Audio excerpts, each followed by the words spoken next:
মানবতা বিরোধী, আদর্শ বহির্ভূত, এমনি ভাবে তাকওয়ার বিরোধী, ইসলাম বিরোধী, তাকওয়া বিরোধী, আখলাক বিরোধী, চরিত্রবিহীন, চরিত্র বিবর্জিত ছেলেমেয়েরা তারা আদর্শ মানুষ হতে পারে না। আদর্শ মানুষের কারিগর, শিক্ষক, রাসূলুল্লাহর অনুসারী নায়েবে নবী ওলামায়ে কেরাম তারা সত্যিকারের মানুষ হতে পারে না। জোরে বলেন ঠিক না বেশি? এবার আছে আলেম ওলামার মাধ্যমে কি হয়, মাদ্রাসার মাধ্যমে কি ফায়দা হয়। আর কয়েকটা মিনিট আছেন আমার সাথে?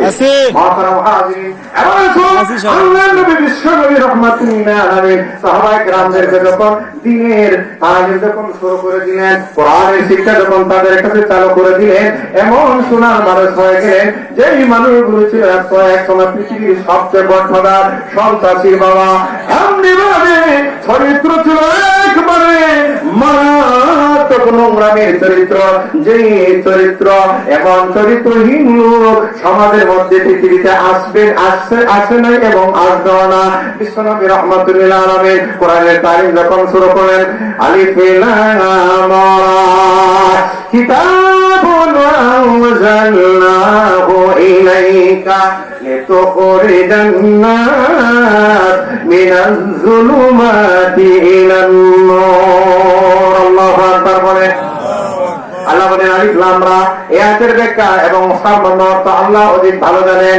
কিতাবুন, এমন একটি কিতাব, আনজালনাহু ইলাইকা, নূর, আপনার উপরে আমি নাযিল করেছি।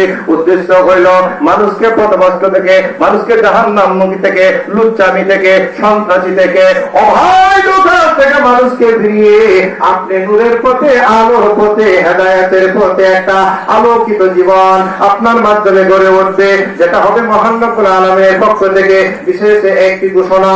ও পৃথিবীর মানুষেরা, একটু গবেষণা করে দেখেন না, পৃথিবীর সর্বপ্রথম যে মাদ্রাসা বাইতুল্লাহ আর ওই বাইতুল্লাহর মধ্যে যে সিলেবাস ছিল কালামুল্লাহ, শিক্ষক ছিলেন তিনি হলেন হাবিবুল্লাহ বা রাসূলুল্লাহ। শিক্ষা যখন শুরু করে দিলেন, সেই মাদ্রাসা শিক্ষা যখন শুরু হয়ে গেছে, এমন অবস্থা শুরু হয়ে গেল, তাদের মধ্যে পরিবর্তন হয়ে গেল।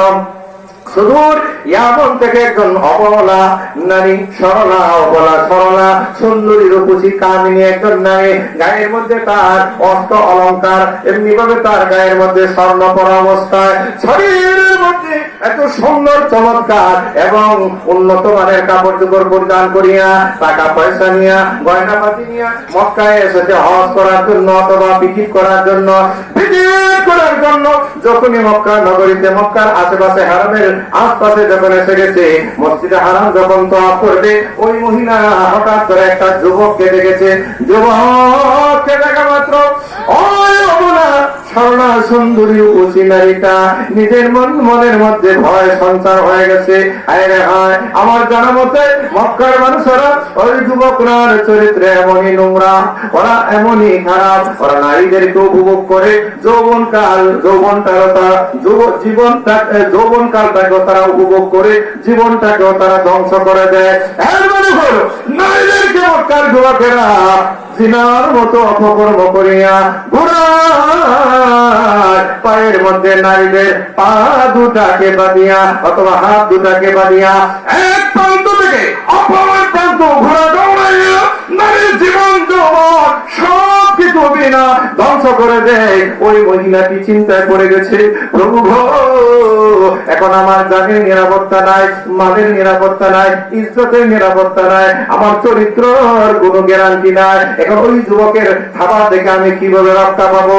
মহিলা উটের উপরে এমন ভাবে থর থর করে কাঁপতেছে, যেই যুবকটি মক্কার আমার পাশে ছিল, ও দূর থেকে দেখতেছে ওই ভদ্র মহিলা থর থর করে কাঁপে, থর থর করে কাঁপতে কাঁপতে ওই মহিলা সামনে আবার তার তোয়াফ করার যে যাত্রা ছিল, আমার পাশে তোয়াফ বন্ধ করে দিয়েছে। যুবক সত্য মুসলমান হয়েছে, নবীজির শিক্ষক, নবীজির মতো শিক্ষকের কাছ থেকে সেই শিক্ষা, তলিমের শিক্ষা, হাদিসের শিক্ষা, কোরআনের শিক্ষা, আমলিয়াতের শিক্ষা, নিজের আত্মগঠন শিক্ষা, চরিত্র শিক্ষা, কলবকে সংশোধনের শিক্ষা, জীবনকে শুধরানোর শিক্ষা, আসল চরিত্রবান আদর্শবান মানুষ হওয়ার সেই শিক্ষা সে গ্রহণ করে নিয়েছে। সুবহানাল্লাহ।